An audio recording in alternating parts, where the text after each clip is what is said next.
Here we go. Here we go. Awesome. Okay. Live stream. Live stream. Okay. World Star live stream. All right. Excellent. Excelente. Por favor. All right. Doctor Strange, Venomized Doctor Strange energy today. What's going on? What's happening, guys? My name is Sumedh Chatterjee from the Flow Zone Academy, and I'm a flow state coach, which means that I help you feel better and perform better. Today, I'm talking all about mind-body integration. Okay. Now, yesterday I did another online boxing session. Okay, and man, whew, sheesh, that is absolutely.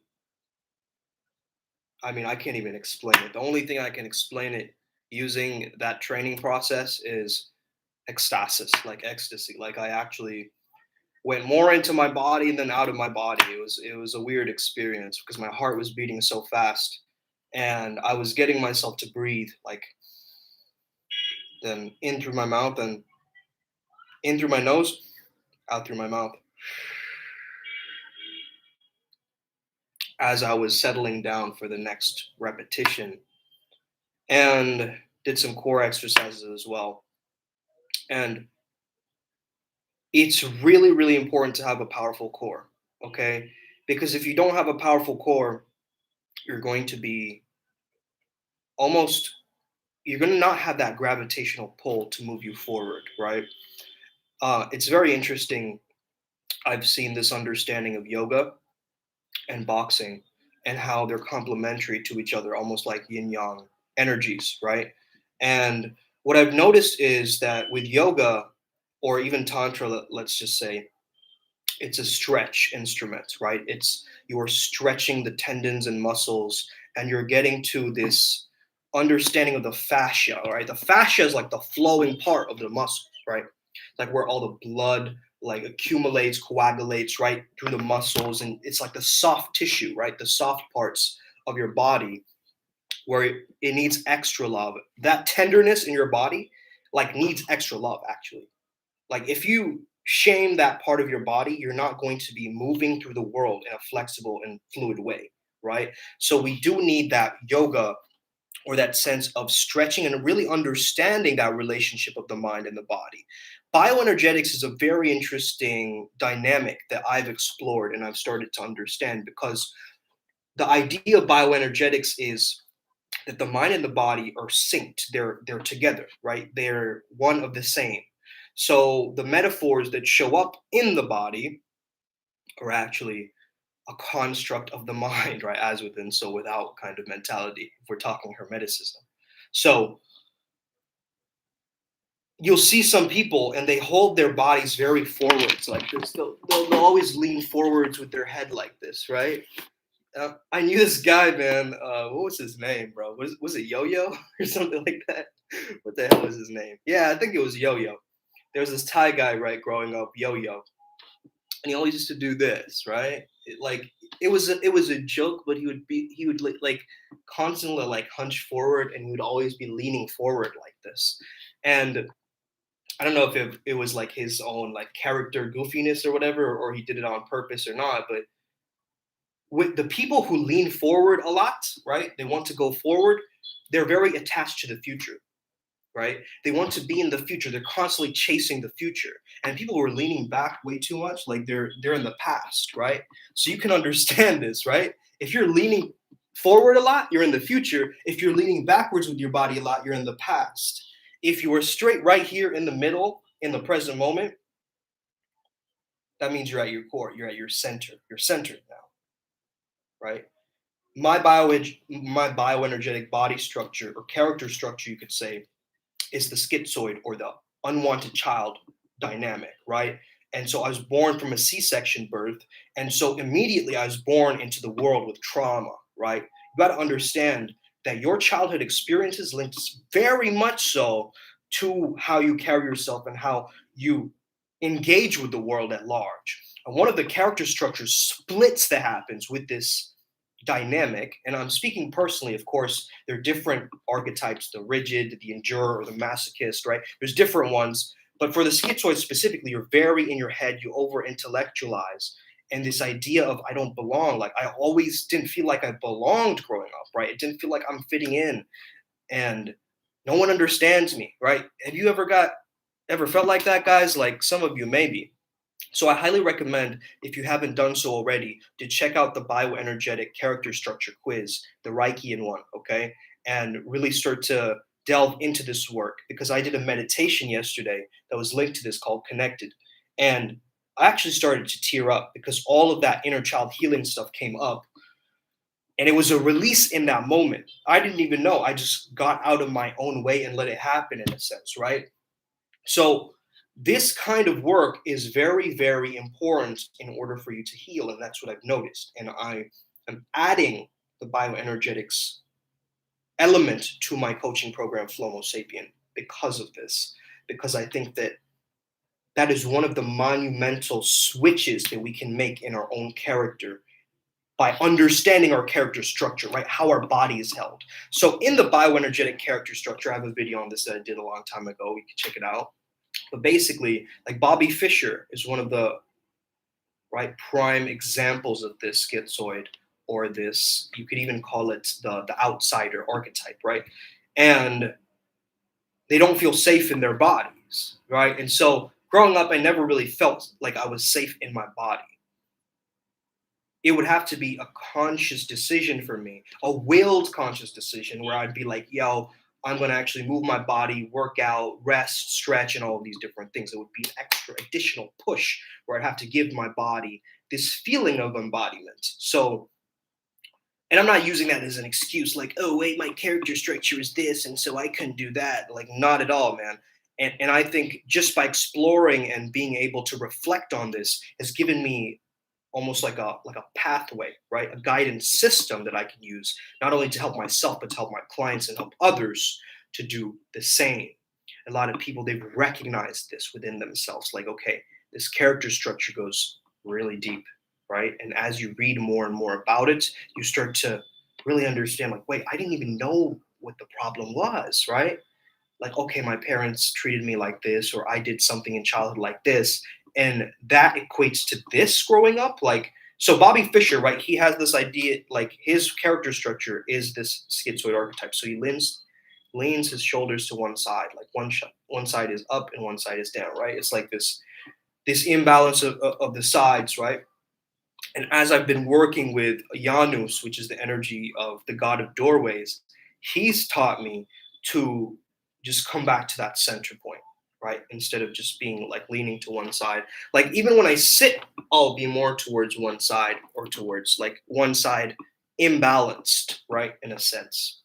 So what that tells me is, again, it's like this wanting to escape from the now, right? It's like this escape mentality, which I've been doing growing up, and which is why I'm so fascinated with the flow state, because it is pure, raw, unadulterated, pure presence, deep present joy in the now, rather than this escape mentality of like, ooh, let me go to this, right?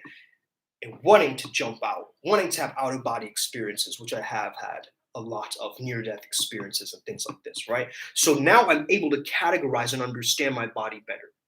So coming back to the idea of this young push, right? This young discipline with the yin surrender being the boxing, the combat, the Mars energy with the Venus energy of the love of the body, that it can stretch, that it can mold, that it can heal, that it can regenerate.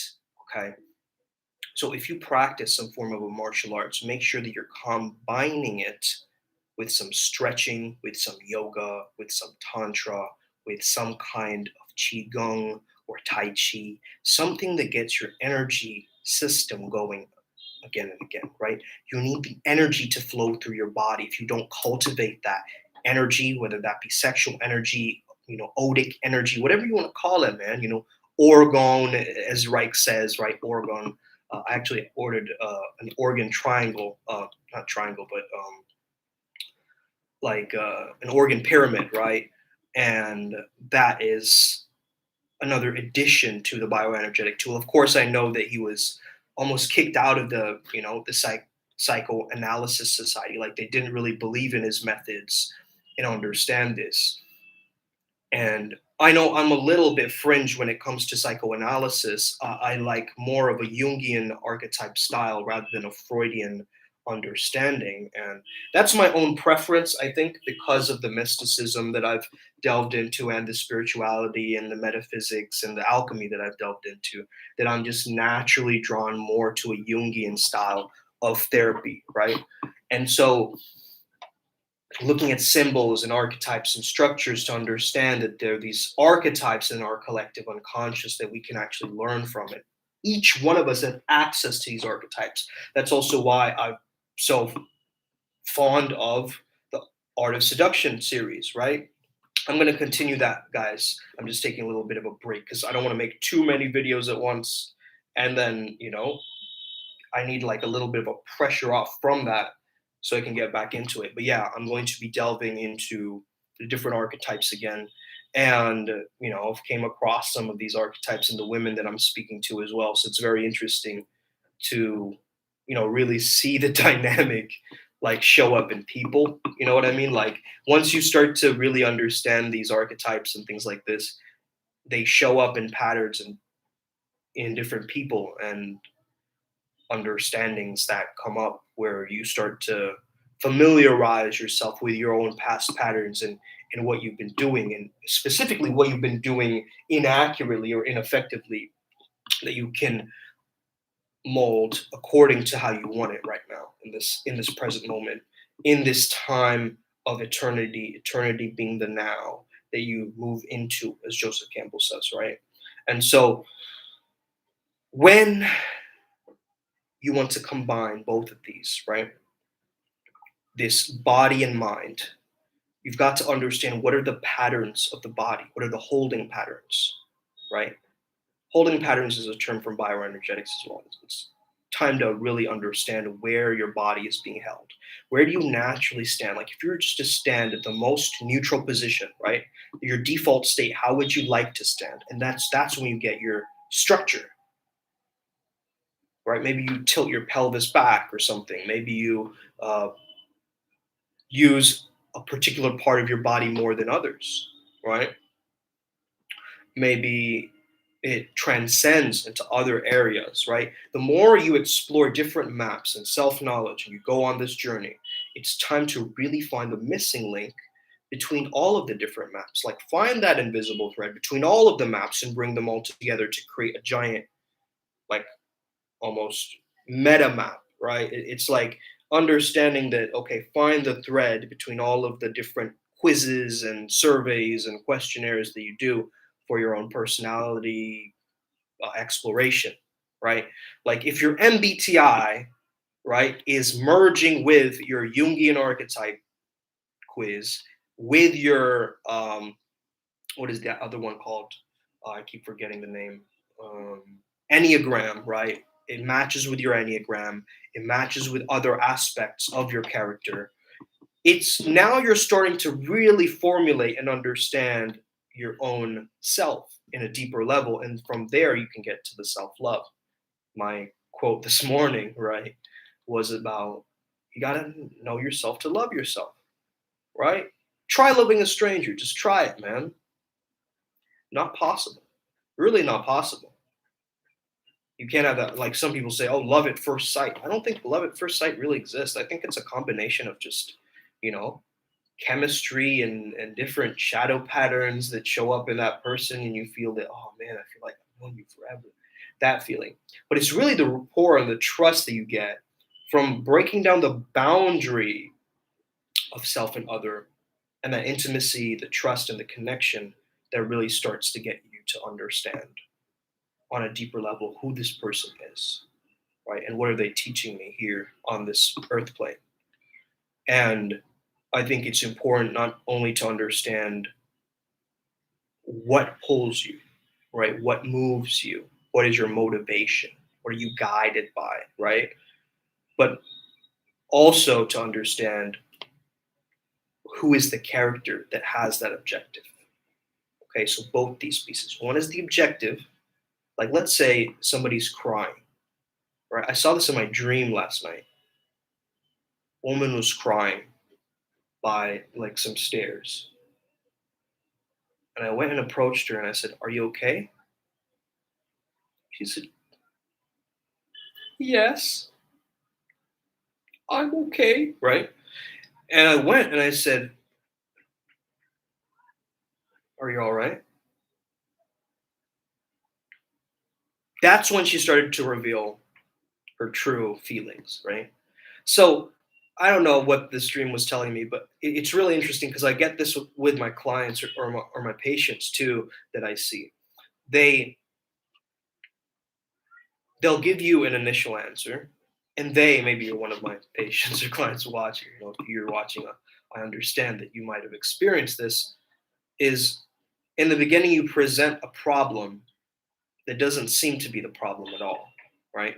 It's like, oh yeah, you know, someone has stopped responding to me. Okay. And well, why does that bother you so much, right? Why does it bother you that someone stopped responding? Or like, oh, something has gone wrong with my family and they keep yelling at me and now they're going through divorce. Okay, let's explore that. Why is that affecting you, right? Why is that affecting you on a deep level? Is it because family is one of your top values? Is it because you're afraid that you won't see your father as much or your mother as much? Is it because, and now we start getting deeper, we start digging, right? We start digging, whereas earlier it's just the presentation of a surface level thing. Like, oh yeah, my neck hurts. I use the laptop too much. Okay.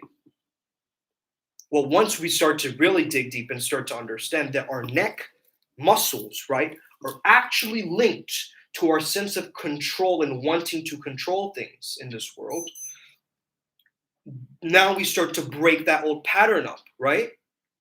So our shoulders, right, particularly, are linked with the understanding of holding responsibility, right? Holding responsibility on our shoulders. So always look at the shoulders as responsibility. And, you know, again, these little reminders, right? Little reminders. I remember once there's a lot of like geckos and little lizards here in India, right? In Kolkata specifically. A lot of houses have them. They just lizards come in and they just float around. And, you know, you start thinking about, you know, these these lizards, they're cold-blooded, and it's important to understand what they mean. And I actually reached out to a couple of, you know, my bad, digesting, a couple of interpreters, like animal interpreters, right? Who would depict like what does this animal symbolize at this moment when you're seeing it. If you see a butterfly, it means something. I had a black butterfly come in yesterday as I was in the midst of a transformation that I was going through. My heart was almost like beating out of my chest, and I saw this little butterfly afterwards, and a symbol of transformation, right? It's very interesting, very, very interesting how these little animals show up constantly as a reminder from this metaphysical or material world. Um, Metaphysical to the material world, I meant to say. And so these lizards, what this woman told me is the lizard is a reminder for us to come back to our own bodies again. That it's important to remind yourself to be safe within your own body. Now, I don't know if I believed this at the time or I kind of, brushed it off, but now I'm starting to see that, hey, there might be something to this. Whatever her logic or justification was to get to that understanding, I don't know. I don't choose to know. I don't choose to like go in deep into the rabbit hole of studying like animal, and all this kind of stuff, like animal symbolism. But I do know that I notice patterns. I'm a pattern recognition machine, and so are you. So once you can notice the patterns, you are actually in the flow. Pattern recognition is a flow state precondition as well. When you're recognizing lots of patterns, you're piecing them together. It's like your mind is just fusing these neurons, right? Hebb's law, where neurons that fire together wire together, right? So you're making new neural connections and you're changing with a novelty that's increasing. And this is what happens when I come across some random Wikipedia article or some little Instagram post and I try to piece it together with something else that I know, because that's just how my brain works as a creative. As a creative, you will understand that this is how your brain actually works. It will take two seemingly random things that don't make sense to put them together, but you find a way that they link and you put them together. And this is why, creative people are also very comedic, right? Like, comedians have this ability to see the quirkiness and the weird, like, links between things that the regular brain just can't pick up. Now, it's also interesting to notice that we need to feel like we are part of a community to actually backmask our reality. What do I mean by this, man? Do you know what backmasking is? Do you know that Led Zeppelin, a really long time ago, you know, they backmasked, like play the track backwards and said, "Oh, sweet Satan," or something like this, right? And then the whole like world flipped out, like, oh, specifically Christians, they flipped out, right? They were like, "Oh my gosh, like, if you play it backwards, there's this satanic symbols and like words that they're saying to us, like, oh, sweet Satan," or something like that, right? Now, it's important to understand that these guys didn't like reverse their song and like try to do some weird thing like that. Like, it's hard enough to write a song from front to back, but to write it from back to front, like, I think that's very difficult to do. But anyway, backmasking is an interesting metaphor because we are actually backmasked with the things that we've repressed. Our shadows are backmasked into our character, into our personality. So if we go backwards, if we go to the origin points and we go to the childhood, and we start to see there are these backmasked, right? They're showing up in the now. If we're playing it backwards from the child into the adult, into the healthy grown adult, we start to see these patterns that emerge that sometimes are irrational. They don't make sense. They're exaggerated reactions, right? How can someone have a panic attack because they didn't get invited to a party? Well, they don't know that that fear is deeper than them not being invited to a party. It might link to the fact that they were adopted as a child or something like this, right? And it goes deeper into the understanding of what they think it actually means. So this is where the therapist or the practitioner or the mental health counselor or, in any case, a healer comes along and they start to recognize these patterns. Patterns which, mind you, we can't see ourselves. This is why I've worked with countless healers from all walks of life, all disciplines. Not all, I would say that's a generalized term, but just the ones that really resonate with me. And being able to piece together, like, okay, this past life regression experience that I have with one practitioner links to, the like I'm doing boxing training right now with one practitioner, right? Boxing trainer. How do those piece together? Maybe there is no link, but I still want to find that link. Why? Because that link starts to, again, piece things together, formulate, get you into the flow, understand where it comes in, this integration, right? And all psychology is ever trying to do is just get you to integrate. That's it. Psychology just wants you to bring all of your split psyches together into a room and have them, you know, be like I don't know, like a part of some dance circle or something, like just be all together and get along with each other. But if you're noticing that one specific archetype is not getting along with one archetype, guess what? That's when you have an internal split mind decision, where we as human beings have this ability to just get us to this crossroads phase in our own minds where we can't decide. To decide means to cut. We can't cut out. We can't It's like I was watching the movie Moneyball, right? Like yesterday, and in that movie, you know, Jonah Hill and Brad Pitt, right? They're having this conversation, and he's telling him like, "Hey, you got to cut these players. You got to fire them." He's like, "Man, that's stupid." Like Jonah Hill's like, "Man, that's stupid. That's really dumb, man. Why would I want to fire someone? Like that's it." And then that like resistance towards doing that, like that not wanting to confront, not being the bad guy, like that persona is playing through him so badly. And they went through this little role play, like, but my kid is in college, but this is happening, but I don't know what this is, and how could you do this to me, and like all this kind of stuff, right? And he just told him to make it straightforward and just say that, you know um, Joe will give you all the other details for this or whatever. All right, you're cut from the team, and Joe will give you all the other details of the process and what's going to happen. That's it. Right? And he just kept it quiet. And later in the movie, he did this, and the guy was like, "Is that it?" Like the guy who he's firing, right? He's like, "Is that it?" All right, and he just walks out, right? And in that scene, I started to understand, like, wait, we make it way too complicated in our own minds, right? When we want to speak to someone or when we have a difficult conversation with them, we build up the storyline in our own minds. Actually, I have an idea for a quote I want to give. I think I heard it from Tony Robbins or someone a really long time ago, which is the only thing holding you back is like the reason that you can't get what you want is the story that you tell yourself of why you can't have it.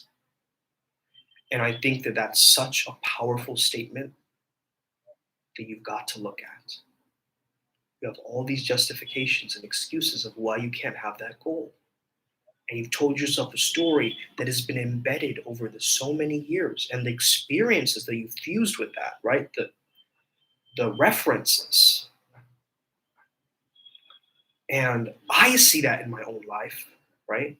I have all of these different excuses that show up, and they're not even good excuses, but my brain captures them as good excuses and makes it into the physical now, right? Weaves it into a story, into the physical now.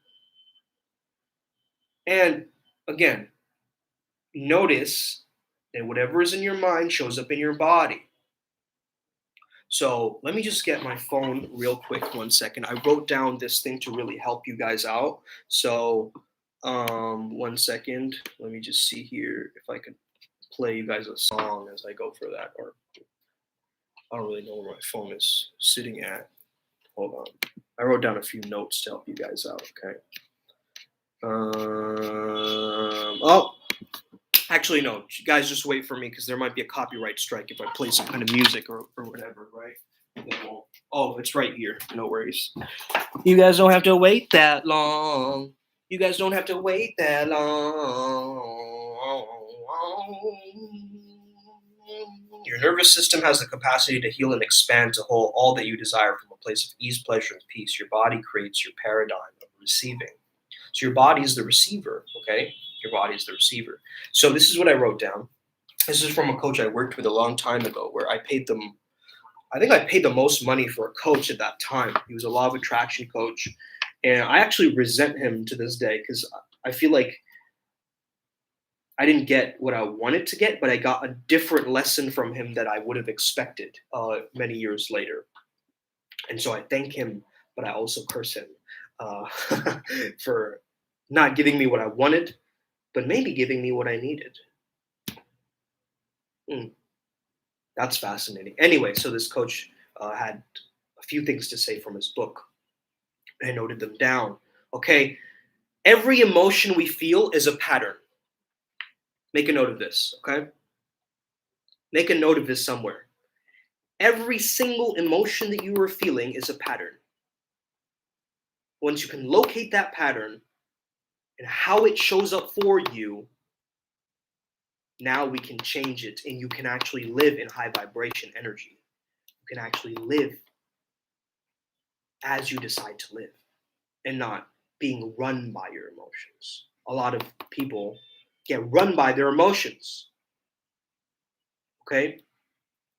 It's a pattern of where you hold your body, as I mentioned, a holding pattern. It's what you tend to say to yourself. And the third thing is what you focus on and believe about it. Okay? So the holding pattern, what you say to yourself, and what you focus on and believe about that thing. These are the three keys that determine all emotions. Now, once we know what triggers that emotion in the environment, let's say you walk into an environment and you're looking around, that looking around signals to yourself confusion. Okay? And you're looking around, and someone in the environment is also looking at you looking around. And you know, when you look around in a shopping mall and you don't really know what you're doing, you immediately have a worker come up and say, "Is everything all right? Do you need help with anything?" Because they sense that you're confused because you're looking around and you're not walking with a purpose towards, like, you know, the bag of, Doritos or whatever you need. You're kind of wandering the store, kind of like in this derp drifty state, rather than being like, okay, I need this, right? It's like using that analogy of the grocery list, right? We've got to understand what is our grocery list, what is our objective in our own lives instead of the grocery store, right? It's like we can walk around with a grocery list, or we can kind of wing it and just kind of get what we want and start exploring the store. It's much more effective to know what you want and go get it and save the time at the store. Unless you're just going there to, like, kill time or whatever. I don't know too many people who spend time at the frozen food section out to, like, I don't know, talk to chicks or something. I don't know what you'd be at the grocery store for that long, like chilling and hanging out there for, unless you're like, really fascinated by, I don't know, like what you're gonna eat for a barbecue that week or something like this. Depends, right? Anyway, besides that point, so that signal is sending out confusion. People are sensing confusion in that store around you, right? So whatever you feel, they feel. The first law of social dynamics, state law of state transference, right? And through that confusion, now you're making yourself even more confused because you're believing that storyline when they're coming up to you. Is everything okay? And even if everything was okay, they're questioning and challenging your emotion, challenging your belief in that moment, right? Do you need anything? Do you need anything, sir? Right? Uh, Excuse me, sir. Are you all right? Are you having? Do you need anything from the store? Because I see you just wandering around a little bit, and I was just wondering if I could help you in any way. I'm here to assist. This is my service, and you believe in that, and you're like, yeah. Do you know where to find the olives? Oh yes, absolutely. You go to aisle 7. It's right down there, and then you go. And now what's happening is you bought into this story that you don't know where the olives are, and you're clueless, right? In that store, it's a new town. Maybe you've gone there, and now what you notice is your body is representing that confusion. What would it do? What does your body do when it's confused?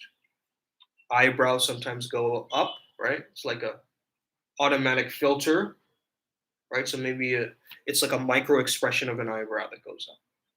Or maybe it's just like a caving in of uncertainty or a low self-esteem moment, like where you go like this, right?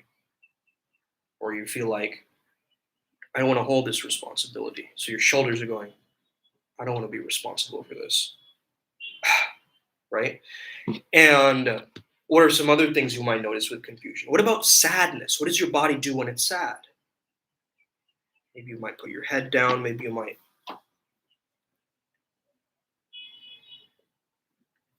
you see the corners of your lips kind of into a frown. You'll notice yourself more quiet. You'll notice your body language closing up.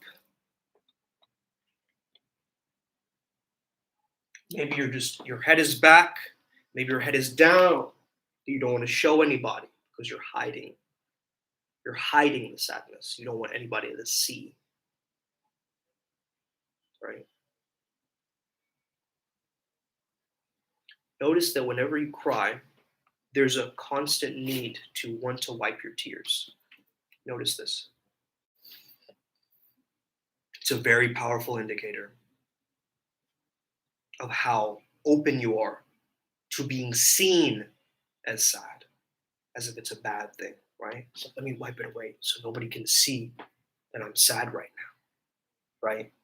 And that kind of repression, that kind of suppression of our own emotions is what it's miney, it's microscopic. Like, I'm not saying don't wipe your tears, obviously, but you guys understand it goes a layer deeper. Now, what if, try this out for your day today, okay? What if you had a silly grin on your face, just like a silly, like cartoonish, like grin on your face, right? Force it. Silly grin, shoulders arched back, silly grin. Notice the expansiveness in your body now. Now, try and walk confidently. Just pretend to be confident, right? Walk like a confident person. Talk like a confident person, okay? Now imagine you're Batman or Batgirl. Okay, it's time to save Gotham, okay? Right? Try this now. Now become Batman in this moment. Notice how your body shifts very slightly. You have a cape, you have these bat ears, right? Now your mannerisms are changing all of a sudden. You're becoming a different state, and the state runs the mood. Okay, this is all the secrets of state control. And so the other thing is, what are you choosing to focus on? Are you choosing to focus on the sadness that's getting you even more into a sadder state, or are you actively in that moment of sadness doing the opposite? So you're crying, but you're going like this. And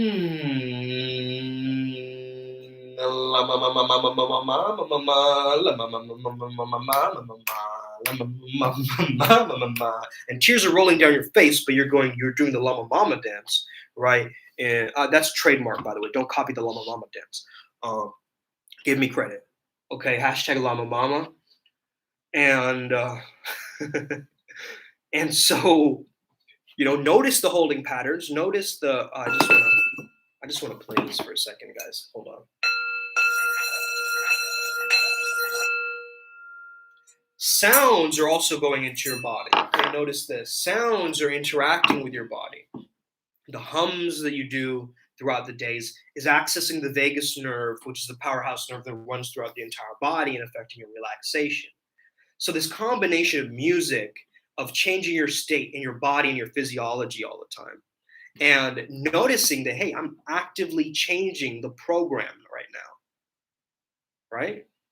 Through repetition, you are saying to the subconscious mind, I'm not really sad. I'm not really sad. And that's not a repression sadness.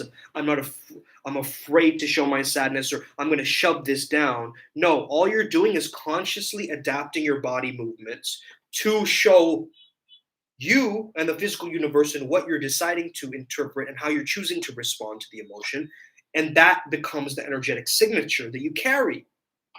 Now, isn't that powerful? Because now you can have a burst of anger where you just go,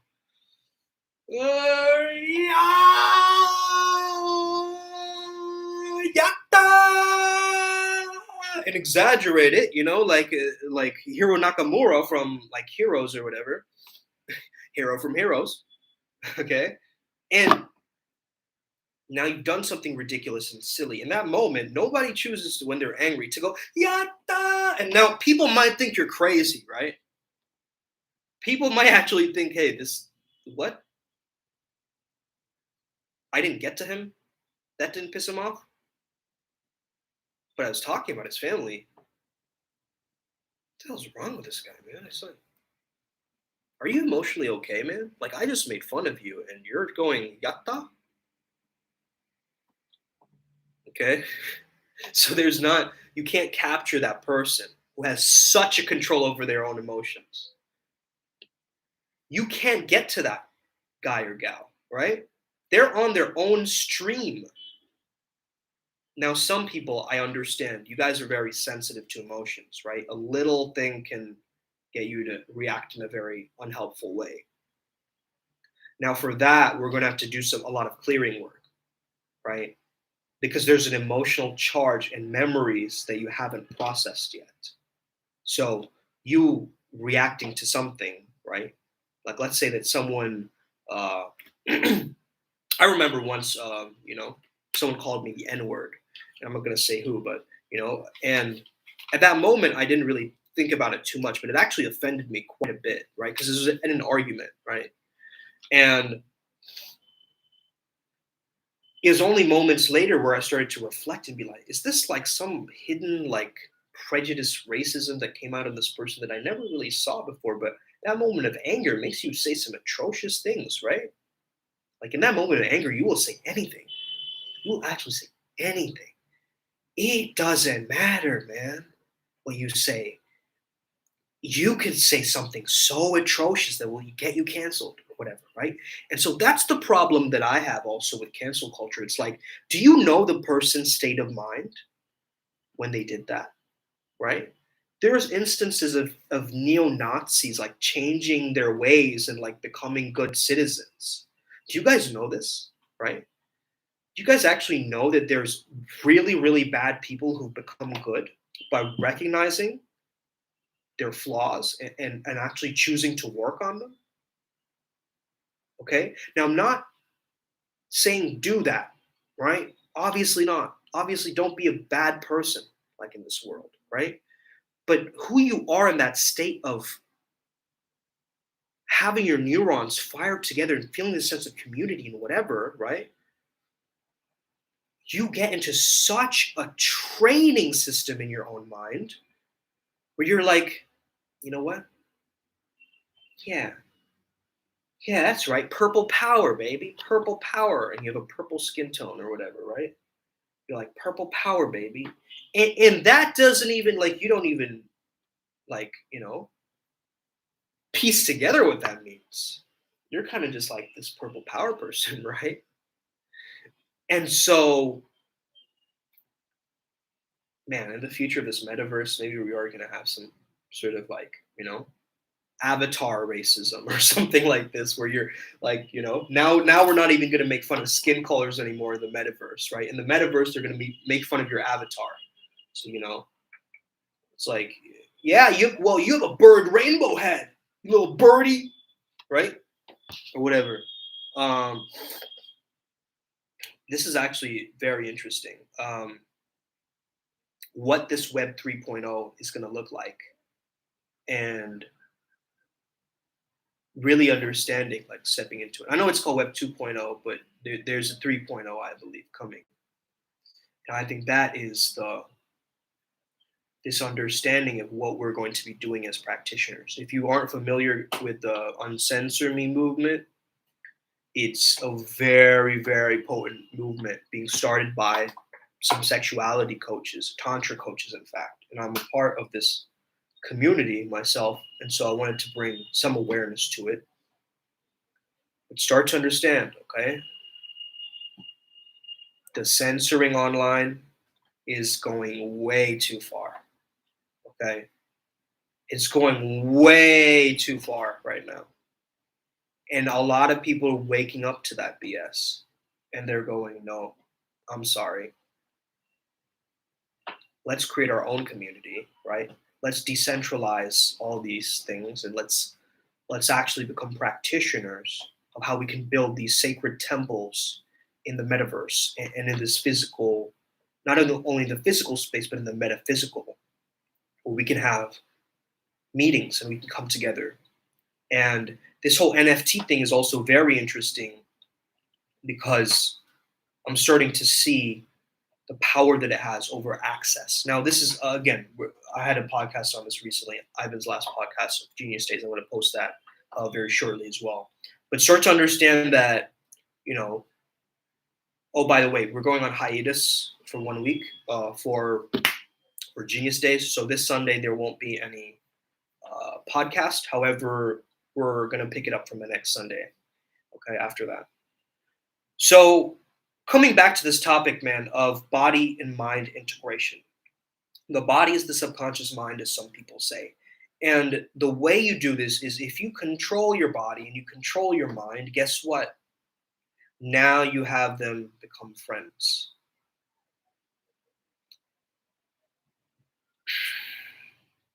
What I do is I speak to my organs.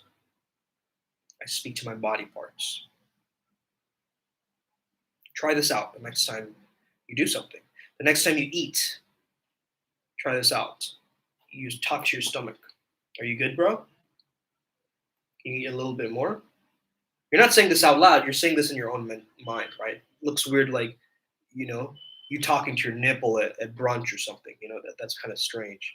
But you know what I mean? Just like obviously be understanding of who's in your environment, right? Obviously have some social acuity. For goodness sakes, have some social acuity, man. I mean, you can't be talking to your nose in the middle of, Hanukkah.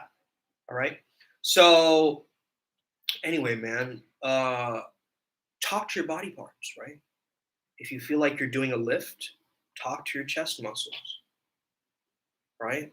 As you're lifting the barbell, you're actually speaking to the chest and what it needs, the right positioning, the right movements. The body has the answers, it knows where to move automatically. Okay.